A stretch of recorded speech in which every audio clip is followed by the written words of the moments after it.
이번에는 돌발 질문 코너입니다. 김영태 대표님 후배 창업자로서 오늘 자리에 함께 하셨는데요. 특별히 좀 질문해보고 싶은 게 있다고?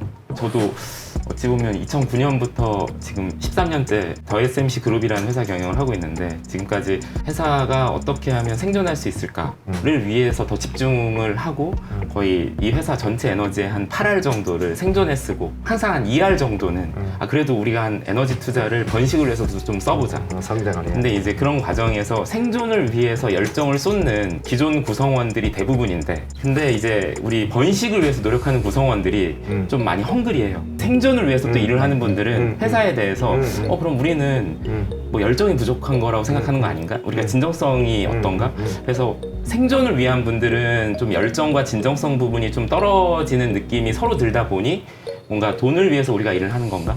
이런 이제 서로의 오해들이 생기기도 하고, 그럼 돈만 있으면 우리는 더 열심히 하면 되나? 근데 그 과정을 좀 어떻게 진정성 있게 만들어 볼까, 이런 고민이 있고, 첫 번째 고민은 이제 두 번째 고민은 번식을 위해서 도전하는 분들에 대해서 아직까지 크게 우리가 성공을 못한 회사다 보니까, 그래서 이런 도전을 하는 친구들한테는 저는 왠지 모르게 투자를 유치를 해서 이런 친구들과 주식을 뭐 스톡옵션이든 유상증자 발행이든 이제 락인을 하고 싶은 마음이 있는데, 아직 이런 경영에 대해서 아직 경험을 못 해봐서 두려움이 많이 있습니다. 저도 그런 생각을 똑같이 했었고, 네, 그건 당연한 거예요. 근데 지금 우리 김 대표님이 살아있는 이유가 저런 보수적인 생각, 저런 찌질한 생각을 갖고 사업을 해왔기 때문에 이 사업이 안 망하고 버티고 있는 거예요. 보이는. 그렇죠. 회사가 창업했을 때 13579로 망한다고 그래요.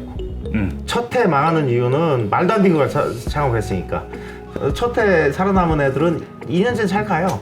근데 이제 좀 이렇게 자신이 붙으니까 벌리다가 3년째 위기가 오고 13579로 망한다. 근데 지금 13년째라고 그랬잖아요. 이미 13579를 넘겼잖아요. 그렇기 때문에 이 회사는, 이 CEO는 이미 검증이 된 사람이고, 그 다음에 살아남을 사람이에요. 그렇게 믿어도 돼요. 그러면 한 고비를 넘긴 거고, 그 다음 10년은 어떻게 생각을 하면 되냐면, 그러니까 사업은 마라톤이라고 생각하세요. 뛰다 보면 앞서서 막 뛰는 사람들 있고, 저 멀리 뛰는 사람 보면 막 정말 답답하죠. 나 언제 저기 따라잡나, 나 막 정말 뛰어야 되나. 근데 여기서 막 더 뛰면 고갈돼가지고 완주를 못할 것 같아. 이런 고민이 항상 있었어요. 근데 막 치고 나가는 사람들 보면 나도 그러고 싶지.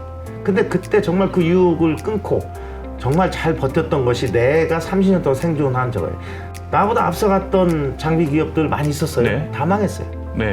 대기업은 다 포기했고. 마라톤에서 살아남은 건 나예요. 물론 내 후발주자들 생기기 시작했죠. 근데 내가 여전히 선두잖아요. 그러니까 그런 안타까움이 있을 때 그 유혹을 버려야 되는 거고, 근데 그럼에도 불구하고 성장을 해야겠는데 당연히 시도를 해야죠. 근데 이렇게 하면 돼요. 리스크라는 것은 매니지어블한 사이즈면 더 이상 리스크가 아니에요. 그러니까 내가 예를 들자면은 100억은 날라가도 우리 회사 생존에 별 문제가 없다. 혹은 뭐 100억을 투자 받았어. 성장을 위해서. 그러면 그래, 뭐 투자받은 100억은 날려도 상관이 없다. 그러니까 그런 사이즈로 성장 전략을 짜면 되는 거예요. 자회사를 만들든 그런 사업부를 만들든, 이제 뭐 안 될 가능성 반, 잘 될 가능성 반, 안 돼도 마음이 아플 뿐이지 뭐 아무 상관없잖아요. 잘 되면 이제 그때 그걸로 뛰는 거고, 그걸 계속 시도를 하는 거예요. 그러니까 이런 바구니 하나씩, 그걸 또 여러 개 벌리면 안 되지, 한꺼번에. 그러니까 결국 CEO가 할 일은 이게 내가 감당할 만한 크기의 리스크냐, 이것만 판단하면 돼요.